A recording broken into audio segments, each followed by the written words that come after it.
Deus abençoe o pastor Silomar, a família. Deus abençoe a cantora Celine Gouveia.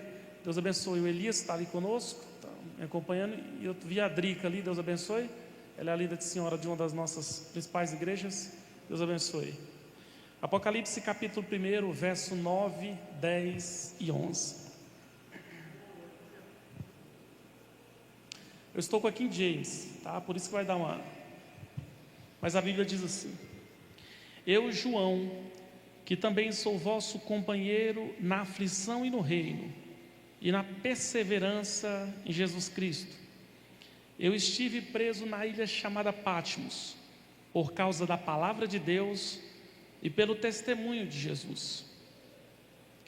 E achei-me espírito no dia do Senhor, e ouvi atrás de mim uma voz forte, como o som de trombeta, que dizia: escreva num livro que vês e envia às 7 igrejas: Éfeso, Esmirna, Pérgamo, Tiatira, Sardes, Filadélfia e Laodiceia. Podem se sentar.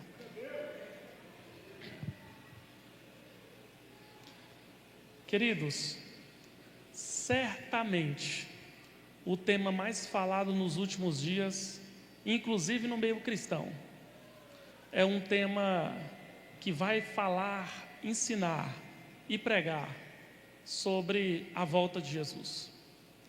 Apocalipse carrega consigo esse conteúdo, mas o que é fato é que é o tema mais discutido, porém o tema menos pregado.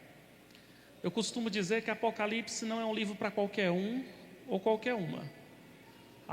Apocalipse não é um livro para neófitos. Apocalipse é um livro para quem de fato tem amor pelo céu. E de fato, Apocalipse não é um livro fácil devido a uma série de motivos. O primeiro dos motivos é que nesse livro nós vamos encontrar os 3 tempos: passado, presente e futuro. Em Apocalipse nós encontramos eventos que já aconteceram.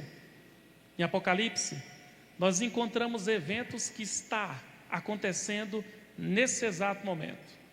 Em Apocalipse nós vamos encontrar eventos que acontecerão. Mas Apocalipse não é um livro fácil devido a um segundo motivo. O contexto histórico desse livro vai mostrar a dor e o sofrimento que o Império Romano fez a igreja passar no século I. A história narra que o escritor desse livro, chamado Apóstolo João, foi pego e simplesmente foi coagido a entrar dentro de um tacho de óleo fervendo, perante toda a cúpula do Império Romano. O Império Romano achando que conseguindo calar a boca do velho apóstolo, conseguiriam dar ao fim ao cristianismo. Porém, um milagre aconteceu perante os olhos de todos. A história narra que o apóstolo João entrou para dentro do tacho de óleo fervendo, mas o óleo não dilacerou a sua pele. A morte não golpeou, e João se levanta mais vivo do que nunca para nos apresentar uma belíssima lição: que enquanto Deus não cessar a agenda de um homem e de uma mulher que ele tem propósito aqui na terra, a morte não irá golpeá-lo. Esse propósito irá cumprir para o louvor e para a glória do Deus que é todo-poderoso. Porém, simplesmente isso dá à cúpula romana um álibi para deportar o velho apóstolo para uma ilha, aonde ficavam os piores criminosos da época. E a ilha chamava Patmos. É nesse momento que nós temos nos apresentado aqui hoje uma segunda lição. O Império Romano conseguiu colocar um par de algemas nos pulsos do pregador, mas o Império Romano nunca deu conta de colocar um par de algemas nos pulsos da pregação.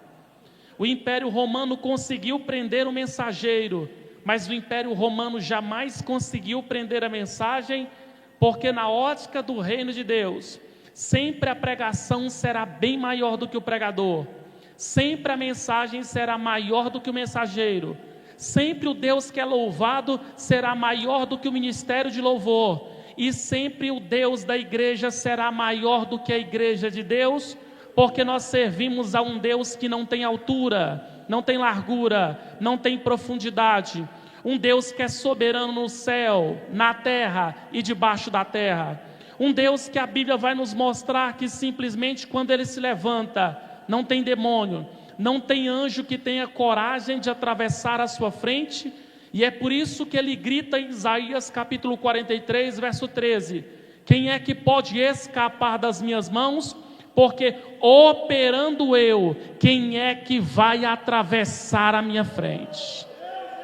É nesse exato momento que o apóstolo João, preso na ilha de Patmos, vai escrever as palavras que nós lemos agora.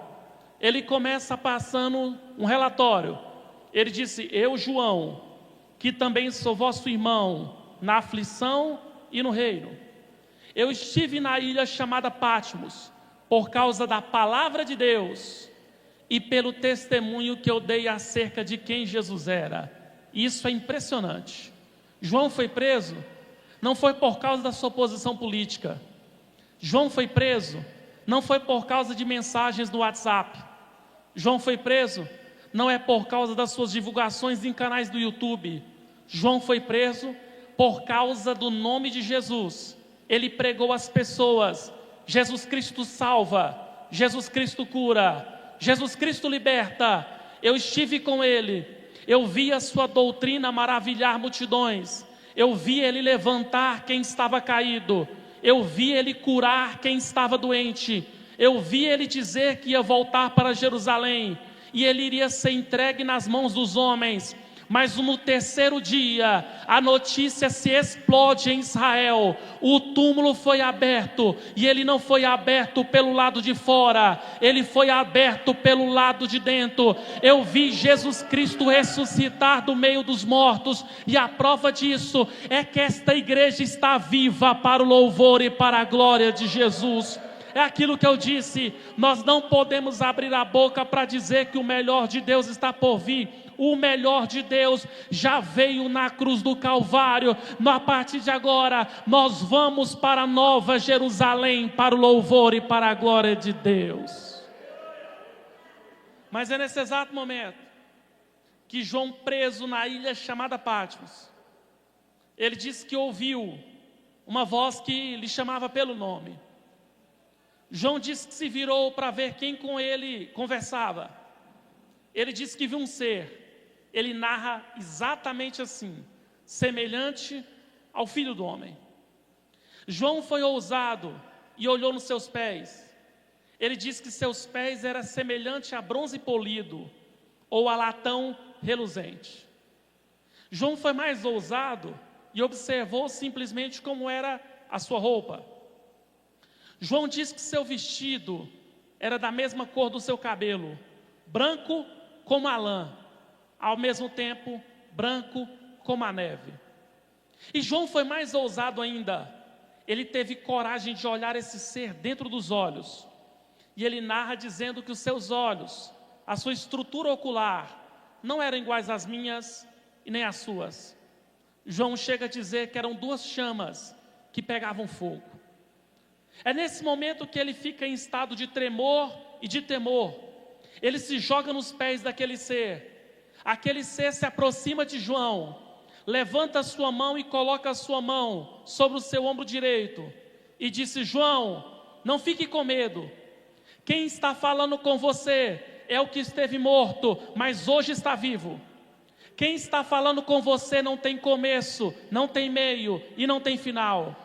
Quem está falando com você é maior do que os anjos, do que os demônios, João. Quem está falando com você tem a nuvem como poeira dos seus pés. Quem está falando com você não pede autorização aos homens. A minha palavra tem poder de decreto, João. Quem está falando com você é Jesus Cristo de Nazaré da Galileia. Eu estive morto, mas a partir de agora eu tenho nas minhas mãos as chaves da morte e do inferno, e eu te trouxe trouxe para cá, mostrando que os homens tentaram fechar as portas aí na terra, mas eu abrirei uma porta nos céus, e eu acredito que nessa noite, esse mesmo Jesus Cristo está passeando nessa igreja para a glória de Deus.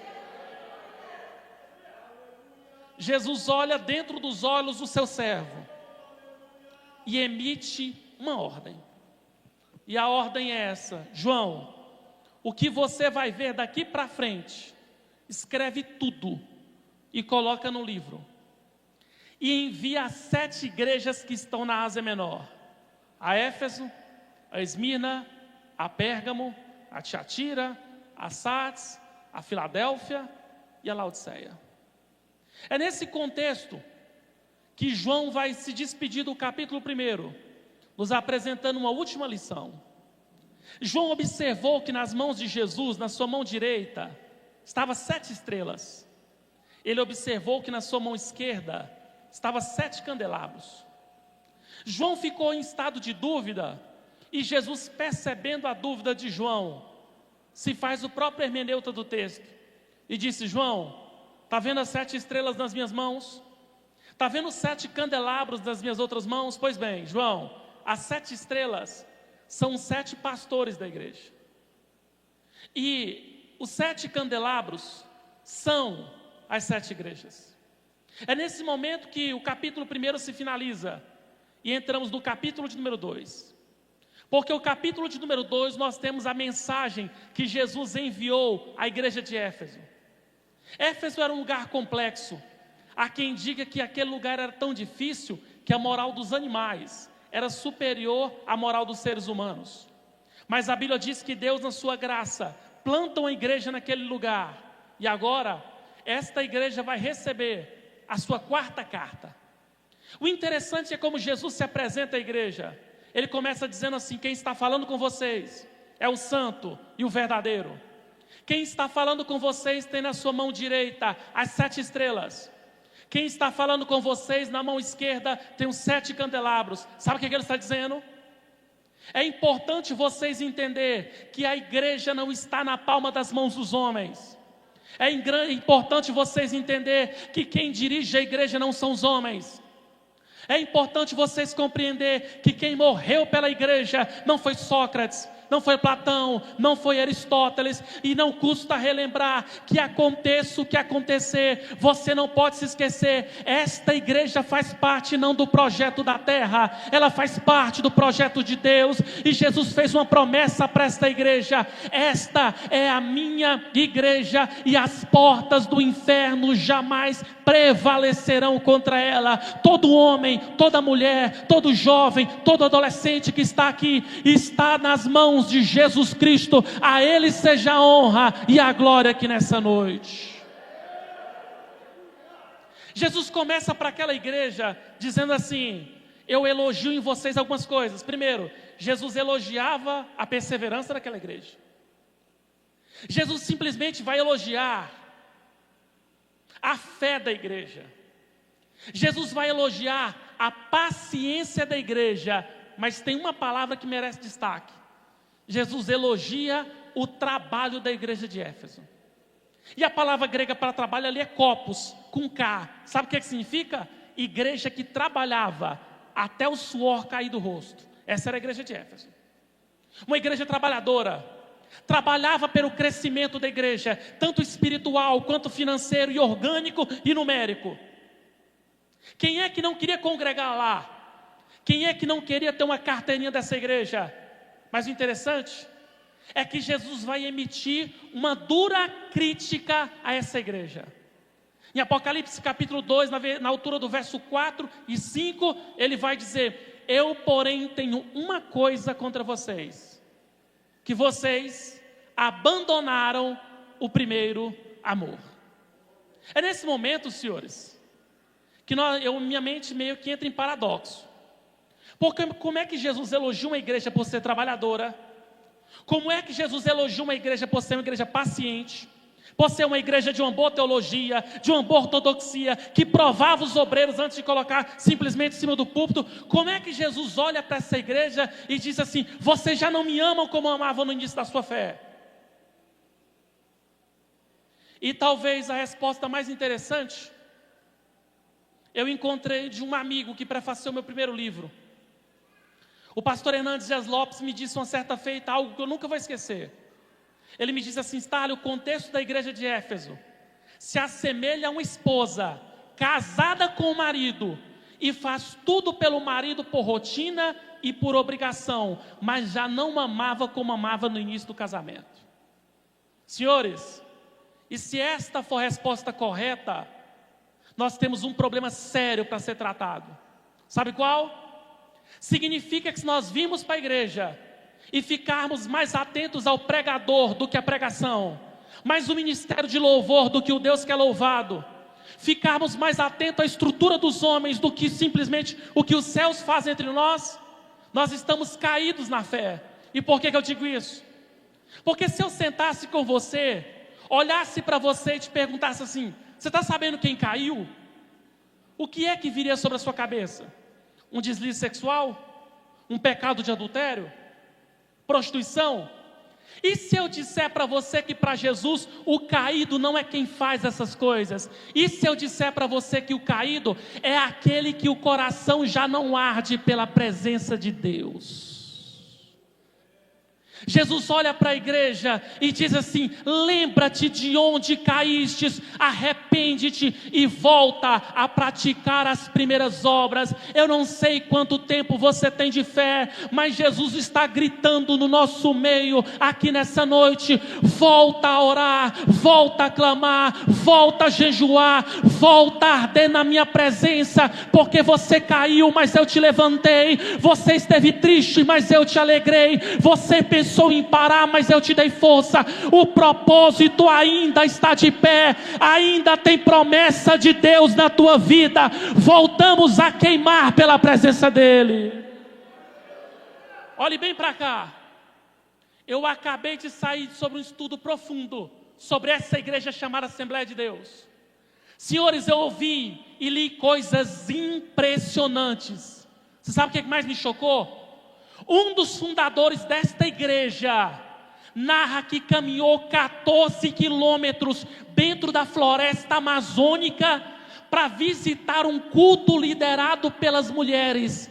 Eles disseram que viram irmãs flutuando dentro da igreja, o tanto que a presença de Deus era forte e era soberana. Sabe o que eu quero que você entenda? Podemos simplesmente pensar isso ou pensar aquilo, mas nós não podemos abrir mão de uma seguinte realidade: cultos igual esta quarta-feira, Jesus ainda salva, Jesus ainda cura, Jesus ainda liberta, Jesus batiza. Quantos creem nessa noite? Sabe o que eu quero que você entenda? Nós precisamos voltar a arder na presença de Deus. E eu não sou pregador de frase de efeito emocional, mas escuta bem o que eu quero que você entenda. O Espírito Santo de Deus está aqui nessa noite.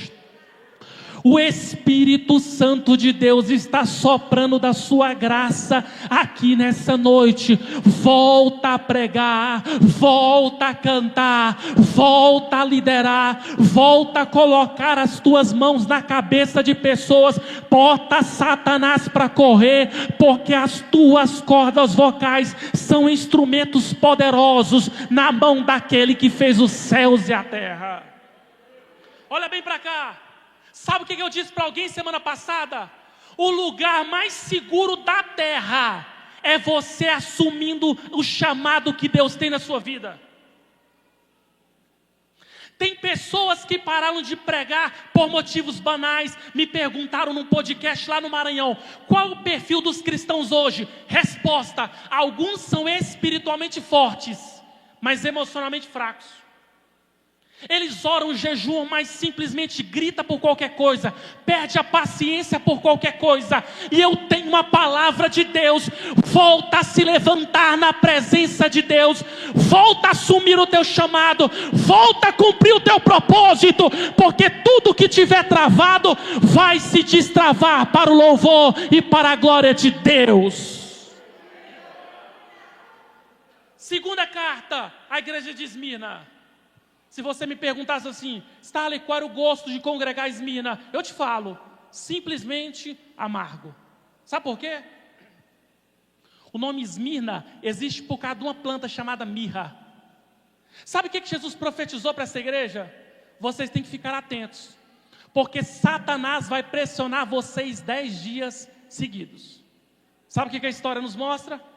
A guarda pretoriana, que era a tropa de elite do Império Romano, cercou essa igreja.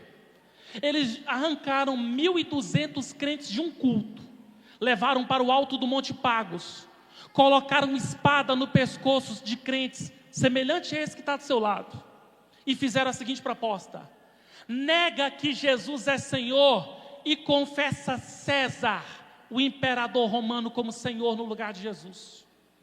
1.200 crentes não negaram a Jesus e foram mortos brutalmente e tiveram seus cadáveres jogados no mar adentro. Sabe o que aconteceu? Será que essa igreja fechou? Será que essa igreja ia parar? A história narra que 3 dias depois, eles continuaram a cultuar dentro da igreja, num lugar escondido, dentro de uma caverna. A guarda pretoriana descobre e arranca 800 crentes, leva 800 crentes para o alto do Monte Pagos, coloca as espadas e faz a proposta. 800 crentes deram as mãos e morreram cantando que somente Jesus Cristo é santo, poderoso, Senhor no céu e na terra. E eu quero dizer para você aqui nessa noite, o pau está quebrando para o teu lado, a giripoca pia para o teu lado, mas Jesus Cristo continua sendo o Senhor, soberano no céu, na terra e debaixo na terra. Perca tudo, mas não aconteça de você deixar o propósito e tudo aquilo que Deus tem para a sua vida. Senhores, carta à igreja de Éfeso e de Esmirna. Eu vou pular já adiantar para o capítulo 4. No capítulo de número 4, vai começar com João dentro da sala do trono. Porém, dentro da sala do trono, João tem algo impressionante a nos mostrar. Ele chegou a dizer que ele contou 25 tronos, 24 tronos e um 25º trono no meio do circo. João chega a dizer que sentados sobre os tronos haviam 24 anciãos, e esses 24 anciãos se levantavam, arrancavam as suas coroas de ouro, iam até aquele que está sentado no trono, colocavam-lhe o seu rosto no pó, porque eles não se achavam dignos de olhar ele nos olhos. Abrem a boca e cantam 24 horas por dia, dizendo: toda a honra, toda a glória, todo o louvor, toda a força, toda a sabedoria estão diante do Cordeiro de Deus, que comprou de volta para Deus toda língua, toda tribo e toda nação. Escuta só, os anjos cantam sacrifício da cruz, mas não foi pelos anjos que houve o sacrifício da cruz, foi por você. Sabe o que você tem que lembrar? Um dia Jesus Cristo colocou 120 quilos de madeira nas costas, apanhou a madrugada inteira, colocaram uma coroa de espinho, dava-lhe uma febre de 40 graus, andou por 24 horas de Jerusalém, teve pregos de 20 centímetros perfurando seus pulsos e seus pés, foi humilhado, bateram no seu rosto, mas ele se levantou, abriu a boca e o véu que nos separava de Deus foi rasgado. Qual é a grande alegria da igreja? É que nós somos salvos, salvos, salvos. Eu evito essas coisas, mas já como eu vi que vocês têm prática, você pode pegar na mão da pessoa que está do seu lado e você pode abrir a boca em alto e bom tom, se isso não for lhe constranger, e você pode dizer assim: a nossa maior alegria, mais alta, a nossa maior alegria é que nós somos salvos. Diga salvos, diga nós vamos para o céu, diga nós vamos ouvir o alarido da trombeta. Eu tenho uma palavra de Deus para você aqui nessa noite. Eu sei que tem dor, angústia e sofrimento. Nesse mundo é traição, decepção. Mas um dia o arcanjo Miguel virá até as nuvens, vai tocar a trombeta e tudo que é corruptível vai se revestir da incorruptibilidade. Ou seja, esta igreja vai cantar a santidade de Deus lá no céu. E vamos para a nova cidade, Jerusalém celestial. Quantos aqui têm esperança de que o céu é o melhor lugar? Agora se aperta o cinto, porque eu vou falar algo aqui sério. João viu na sala do trono o Cordeiro. João disse que viu um livro suspenso no céu. E esse livro, presta atenção, porque se você não prestar atenção nisso aqui, não vai adiantar você ter entendido o começo da pregação. João disse que viu 7 selos, 7 lacres. Quantos lacres? Quantos lacres? 7 lacres no livro. Ele vai chamar de selo. Ele disse que procurou alguém no céu, na terra e debaixo da terra. Alguém que fosse digno de olhar para esse livro, tocar no livro e deslacrar os seus selos. João disse que não achou ninguém. É nesse momento que João diz que um dos 24 anciãos chega para João e diz assim, que pergunta: João, por que você está chorando?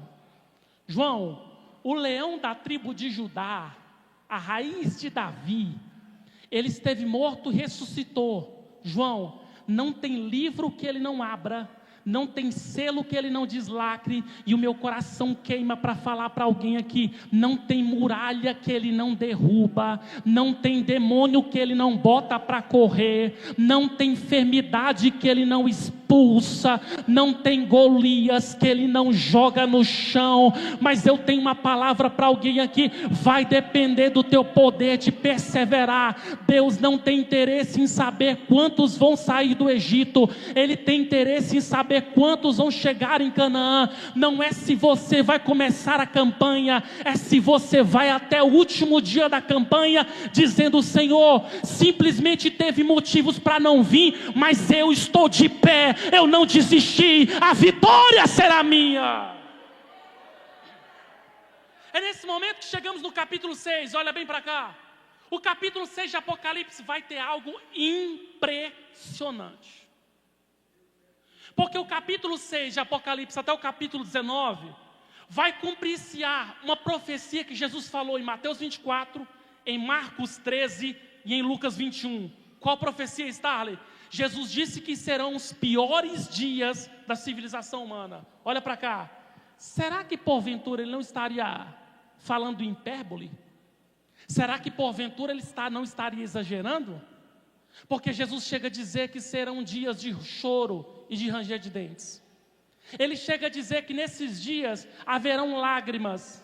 Ele diz que nesses dias os homens irão procurar a morte esconderá deles. Do que Jesus estava falando?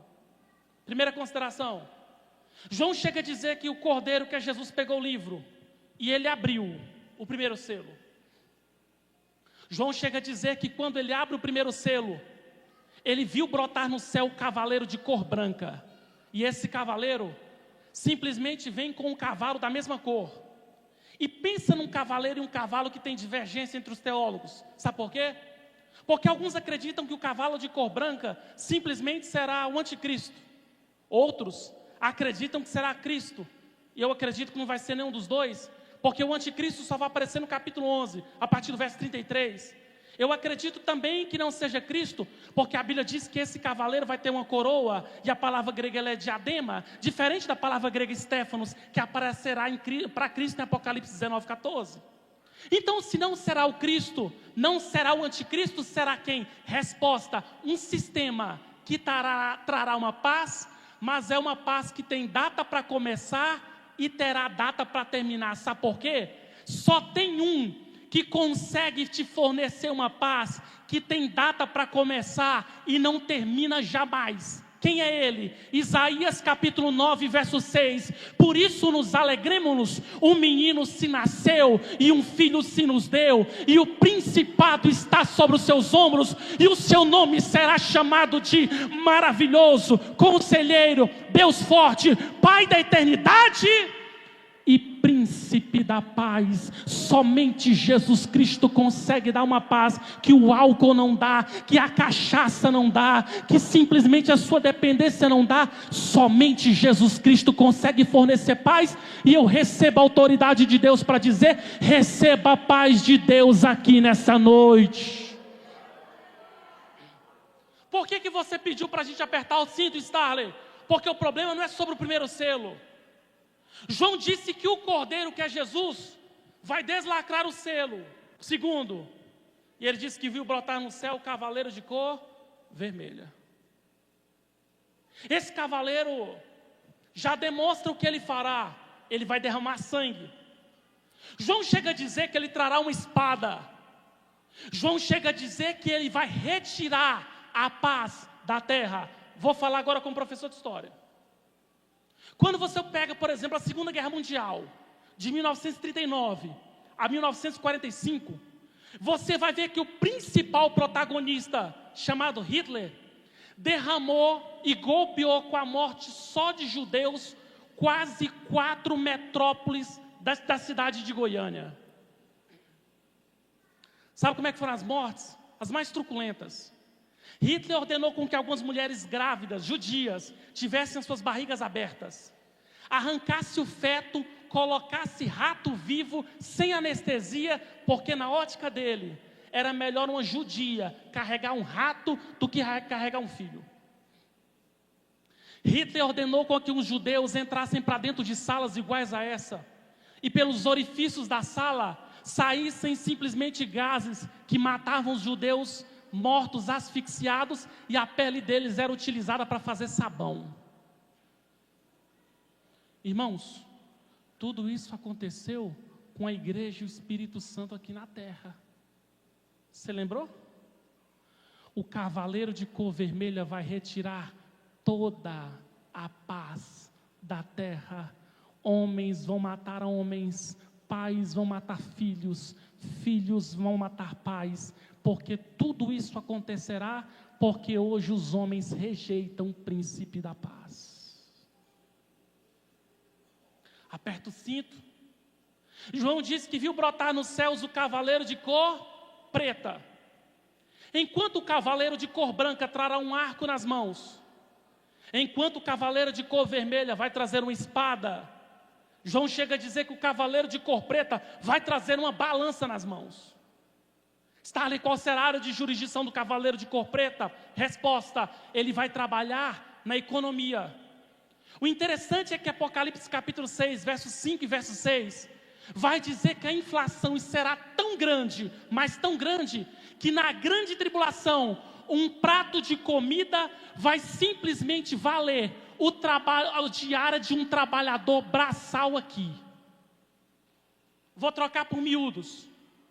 Uma marmitex vai valer a diária de um pedreiro. Fala para mim, pai de família, como é que tu vai fazer para alimentar você, tua família, sendo que uma marmitex vai custar entre 200 e 250 reais? Sabe o que terá que fazer? Aceitar a marca da besta, se dobrar ao anticristo, se submeter a Satanás.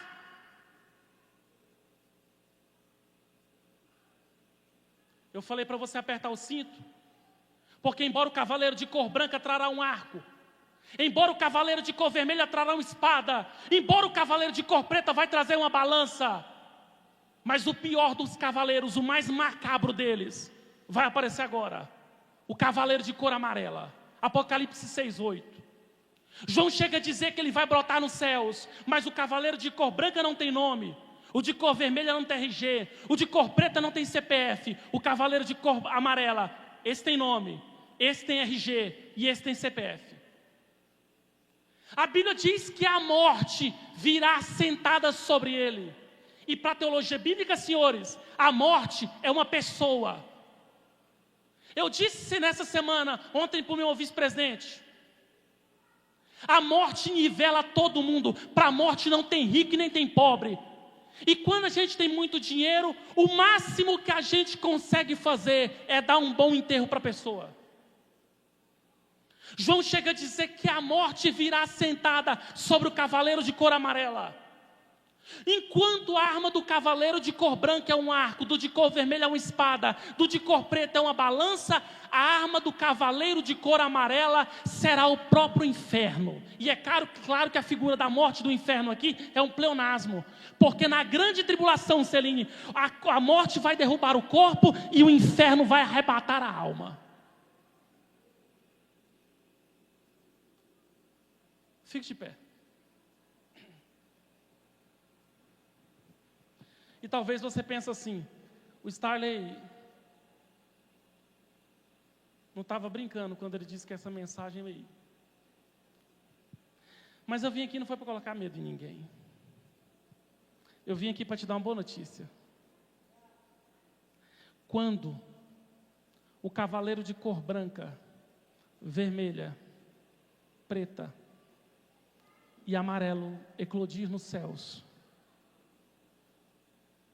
esta igreja já terá ouvido o alarido da trombeta e estaremos com Jesus Cristo lá na glória. Se isso não for motivo para você se alegrar, está precisando aceitar Jesus de novo. Eu disse que enquanto os selos forem abertos, as 7 trombetas soarem, as 7 taças forem derramadas, aparecerá simplesmente a manifestação da trindade satânica, as 2 bestas e o falso profeta. Esta igreja estará com Jesus Cristo na nova Jerusalém celestial. Olha para cá, eu quero dizer para você algo sério. Segundo nossa teologia bíblica, sabe o que a gente crê?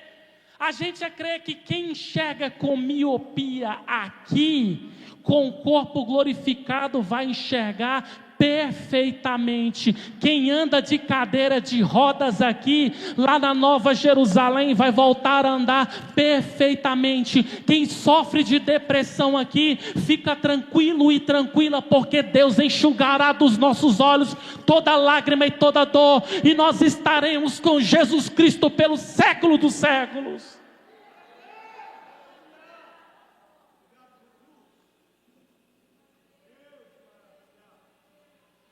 Eu estou pregando essa palavra, e o que eu vou fazer aqui, eu acredito que tudo é dirigido pelo Espírito Santo. E eu sei que tem pessoas aqui que estão precisando fazer o que Paulo disse: confessar Jesus publicamente e entregar sua vida para Ele. Eu estou pregando para um macho alfa aqui nessa noite, que Jesus tem um plano na sua vida, tem um propósito na sua vida, e Ele está te convocando nessa noite a você se submeter à vontade dEle, porque Ele tem coisas fantásticas para fazer em você e através de você. Cadê você que está afastado do Senhor, ou você que nunca foi crente e sabe que o dia chegou e o dia é hoje? Eu estou convidando alguém nessa noite que quer entregar-se para Jesus.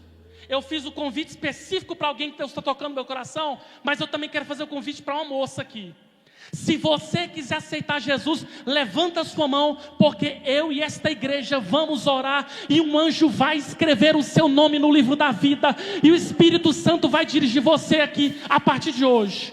Alguém nessa noite quer vir para Jesus? Irmãos, eu não faço apelo se o Espírito Santo não me mandar. Inclusive, sou até criticado por isso, porque quem convence é Ele. Mas se eu estou fazendo esse apelo, cadê a primeira pessoa para vir para Jesus? E vem aqui na frente. Alguém nessa noite quer vir para Jesus? Eu sei, porque o Espírito Santo... Você? Vem aqui, vem aqui. Não acabou não, não acabou não. Irmãos, se você é crente, se você localizou que está diante de alguém que não é evangélico, pelo amor de Deus, o que você está esperando? Faça o apelo. Está esperando o anjo vir? Mas tem mais pessoas que precisam se entregar a Jesus aqui nessa noite. Se você puder, se você que é crente, você é obreiro, você pode chegar na pessoa e pode convidá-la para vir aqui na frente, aqui nessa noite. Mas tem uma moça que precisa se entregar a Jesus. Você simplesmente precisa confiar nele e deixar ele dirigir a sua vida, guardar a sua vida, proteger a sua vida, proteger a vida do seu filho. Ele tem um plano fantástico para você. Alguém precisa voltar para Jesus aqui nessa noite.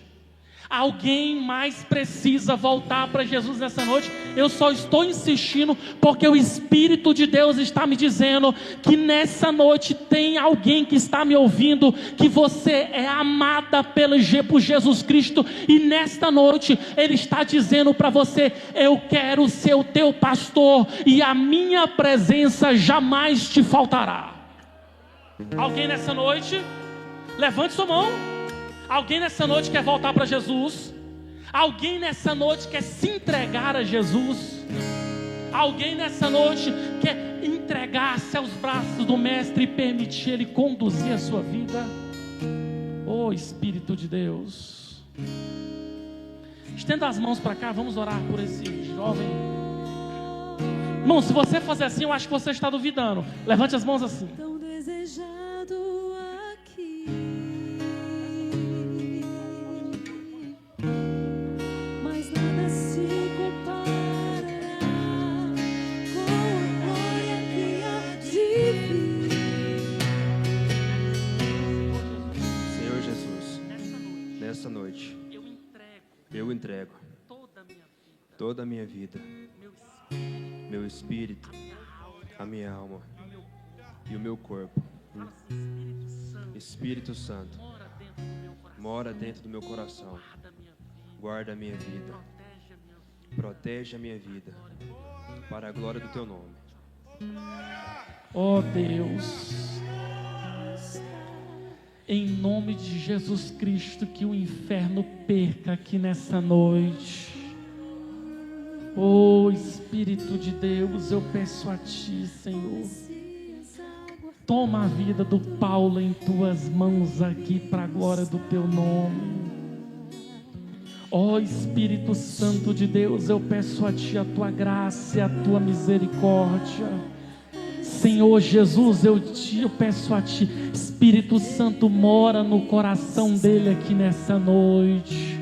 Espírito Santo, guarda, repreende a inveja, dá planos e projetos para a glória do Teu nome. Eu te peço, ó Deus, em nome de Jesus Cristo. Vamos louvar a Deus? És adorado entre nós. Aplauda Jesus!